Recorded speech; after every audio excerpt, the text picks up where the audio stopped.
Et Julien Niquez nous a rejoint dans ce studio, patron de Bruxelles Wallonie Enseignement. Bonjour, merci Bonjour. d'être là. Alors, on va faire un premier bilan avec vous de cette matinée de reprise. On l'entend dans ce reportage qu'il y a déjà un taux d'absentéisme important dans l'école où nous nous sommes rendus. Vous avez des échos des différentes écoles? Oui, donc globalement, ça se passe bien. Donc la rentrée, après 3 semaines de fermeture, notamment en maternelle et en primaire, est globalement positive partout. On a des équipes qui sont contentes de revoir leurs élèves et inversement. Donc ça, je pense que c'est une très bonne chose qu'on ait pu reprendre en présentiel. Mais comme ça vient d'être explicité dans le reportage, effectivement, c'est déjà difficile par endroit. Et on s'attend, avec le variant Omicron, évidemment, à ce que les 15 jours, 3 semaines qui viennent soient vraiment de plus en plus difficiles au fur et à mesure des journées qui passent. Ok, alors il y a du nouveau pour cette rentrée au niveau des règles et notamment des règles de quarantaine qui ont été assouplies dans l'enseignement fondamental, également au secondaire. Mais expliquez-nous, l'enseignement fondamental, qu'est-ce qui se change Mais réellement? donc, clairement, ce qui ne change pas, c'est qu'un enfant qui est malade, que ce soit le Covid ou que ce soit juste des symptômes apparents, ne va pas en classe, ça c'est une évidence. Et puis pour les autres, ça va dépendre effectivement de l'endroit ou du cas contact qu'ils sont. Si par exemple un élève donc, qui n'a pas du tout de signe de maladie, mais est cas contact parce que ses parents dans le foyer ou ses frères et sœurs sont eux-mêmes positifs, là, il ne peut pas venir à l'école. Ça, c'est comme par le passé. L'assouplissement qui se fait, c'est si jamais un enfant est cas contact dans un autre endroit que le lieu familial. Par exemple, aux activités sportives ou par exemple lorsque il est avec tel ou tel ami ou tel ou tel loisir. Ça, c'est ce qui change. Alors, au niveau des changements, il y a également le cas des professeurs, des instituteurs qui avant, s'ils étaient positifs, la classe entière était fermée. Maintenant, ils rentrent désormais dans ce quota de 4 cas positifs. Est-ce que vous savez, en termes de couverture vaccinale, on en est où dans le corps professoral et enseignant? Est-ce que vous avez des informations? Non, malheureusement, on n'a pas d'informations objectives. On n'a évidemment pas la possibilité en tant qu'employeur de savoir si nos employés, nos enseignants sont vaccinés ou pas. Par contre, je dirais que de manière subjective, un grand nombre d'entre eux se déclarent volontaires, expliquent d'eux-mêmes qu'ils sont vaccinés et on peut les croire évidemment. Donc je pense que dans la majorité des cas, le taux de vaccination est haut, mais on n'a pas de chiffre précis. Alors au niveau de cette rentrée, vous l'avez dit, qui se passe relativement bien si on prend l'ensemble des écoles de la fédération, mais on l'a vu dans le cas précis où nous nous sommes rendus ce matin, et c'est un hasard, nous n'avions pas la moindre information sur le nombre de professeurs absents ce matin dans cette école de Molenbeek, mais qu'est-ce qui est mis en place pour pouvoir aider ces écoles qui, au cas par cas, se retrouvent avec presque une majorité de professeurs et d'instituteurs? Parce qu'on l'entend ici qu'elle fait appel à un professeur bénévole. Oui, tout à fait. Donc c'est vraiment au cas par cas. On cherche d'abord évidemment des enseignants remplaçants. Ça dépend des fonctions, ça va dépendre des niveaux d'enseignement. Dans certains niveaux, c'est plus facile de les trouver que dans d'autres. Et puis, au fur et à mesure, je dirais qu'on fait la débrouille. Donc, si jamais il n'y a pas d'enseignant avec un titre requis, on va passer à un enseignant avec un titre suffisant, par exemple, et ainsi de suite, voire parfois jusqu'à devoir rappeler un professeur pensionné, par exemple, ou un bénévole.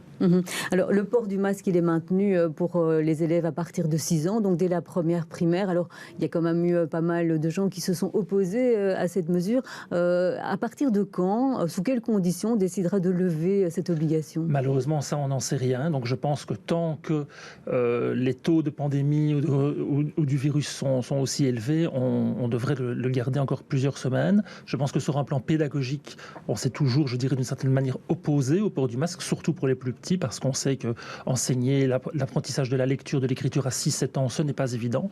Maintenant, voilà, on doit le faire pour des raisons de pandémie, pour des raisons sanitaires, donc on s'adapte.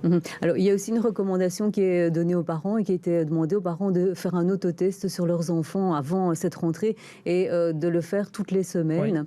Oui. C'est une recommandation, donc ce n'est pas une obligation, ça pourrait le devenir. Et dans ce cas, comment on finance cela? Ça coûte cher pour les parents. Tout à fait, donc ça, je ne sais pas si ça pourrait devenir obligatoire. On constate en tout cas que le gouvernement assied, je dirais, l'ensemble de sa stratégie, que ce soit sur l'école ou sur les autres secteurs d'ailleurs, en recommandant aux personnes de faire régulièrement des autotests quand on voit sa famille, quand on voit ses amis. Donc, à partir du moment où ça rentre dans une stratégie globale et où l'école elle-même est touchée, je trouve que c'est logique qu'il puisse y avoir un certain nombre de gestes qui soient faits sur un plan financier, notamment pour aider les familles. Alors un mot, parce qu'on va en venir au secondaire, c'est une satisfaction le fait qu'on soit revenu à 100% en présentiel en secondaire? Bien sûr, même si on sait que ça va être compliqué, que ce mois de janvier va vraiment être dur. Ça va tenir, on n'est pas sûr. Je n'en suis pas sûr, tout à fait, ça je ne sais pas le dire, mais c'est vraiment une satisfaction de revenir en 100% présentiel. Alors avant de poursuivre, on écoute justement ce directeur d'une école secondaire, Bernard Guéquière, qui est directeur de l'Institut Marie-Immaculée, c'est à Anderlecht. Alors il a aussi évoqué cet absentéisme parce que lui, il a 10% de professeurs absents aujourd'hui, mais il explique les autres difficultés auxquelles il est confronté. Nous avons reçu très très vite la circulaire de Madame Désir après le Codeco. Donc c'est vrai que là, ça change et positivement. Par contre, dans cette circulaire, effectivement, on nous promet finalement un protocole qui doit venir de l'ONE pour la manière dont on va gérer les choses de manière concrète dans l'école. Nous sommes le 10, les élèves sont revenus, mais ce protocole, nous ne le connaissons toujours pas.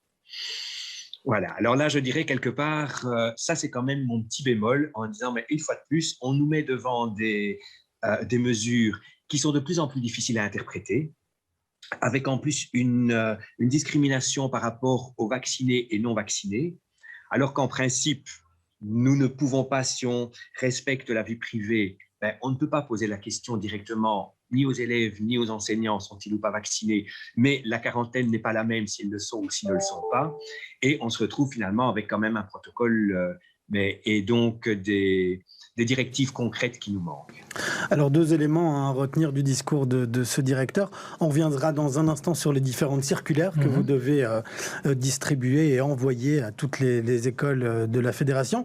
Mais sur le statut vaccinal, parce que vous avez répondu partiellement il y a un instant, mais là-dessus, sur les élèves secondaires qui se retrouvent finalement comme des adultes, à avoir des quarantaines différentes selon qu'ils soient vaccinés ou pas.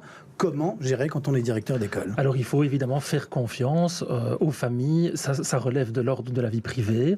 Donc clairement, les élèves du secondaire sont considérés aujourd'hui comme les adultes. Donc la question qui va se poser avec leur statut vaccinal, dont on va pouvoir deviner d'une certaine manière s'ils sont vaccinés ou pas, se pose exactement comme avec l'ensemble du reste de la population, puisque là aussi, les travailleurs vaccinés, par exemple, vont revenir plus vite que leurs homologues non vaccinés dans les lieux de travail et inversement. Et sur les circulaires, on a été confronté à de nombreux directeurs et directrices d'école depuis le début de l'année, depuis le début de cette crise sanitaire, qui se plaignent de la lourdeur administrative et souvent du délai très court entre une circulaire qui tombe un vendredi après-midi qui doit être appliquée le lundi matin. Ici, en tout cas, ce qu'on peut remarquer, c'est qu'à chaque Codeco, on a en règle générale la circulaire le lendemain, donc dans les 24 heures. Ici, la difficulté est telle que c'était en plus pendant les congés. Mais comme le témoin vient de le dire, effectivement, il reste de la part de l'ONE un certain nombre d'éléments à nous donner sur la gestion des cas que nous n'avons pas encore. Je sais qu'il y a des réunions cet après-midi qui ont encore lieu. Donc là, c'est important qu'on puisse avoir des clarifications rapidement. Alors, pour terminer, on va changer de sujet rapidement. On va parler du futur de l'école avec les nouveaux rythmes scolaires. Oui. Ce sera vraiment une certitude qu'ils vont être mis en place dès la rentrée de septembre 2022? En tout cas, on sent que le gouvernement de la Fédération Wallonie-Bruxelles est très proactif en la matière et continue à nous annoncer et à tenir le rythme pour que ce soit le cas. Donc je pense bien que ce sera le cas, oui, effectivement. Ouais, donc si on rappelle en 2 mots, il y aura 2 semaines de congés, vacances d'automne ou de Toussaint et 2 semaines à Carnaval ou congés de détente. Et on va terminer un petit peu plus tard, donc le premier vendredi de juillet. C'est ça, et on recommence un peu plus tôt, le dernier lundi d'août. Oui. Et tout ça va avoir des répercussions sur le rythme scolaire, je dirais sur le rythme d'apprentissage? Oui, donc globalement, là, il y a un consensus scientifique assez ancien d'ailleurs sur le fait que au plus les périodes d'apprentissage sont rythmées de la même manière ou presque identiques, donc la philosophie c'est 7 semaines de cours, 2 semaines de congé, et on poursuit comme ça tout au long de l'année. Donc là, il y a un consensus scientifique où on va évidemment essuyer quelques plâtres de type administratif ou même pour certaines familles. C'est la première, voire la deuxième année de la mise en œuvre, évidemment, pour certaines familles, et je pense ici à Bruxelles, qui ont par exemple fait le choix d'avoir des enfants à la fois dans le régime francophone et à la fois dans le régime néerlandophone. Là, évidemment, ça va poser un certain nombre de choix, de questions, voire de difficultés pour eux. Ok, très bien. Merci Julien Niquez d'avoir été notre invité aujourd'hui. Je rappelle que vous êtes le patron de Wallonie-Bruxelles Enseignement.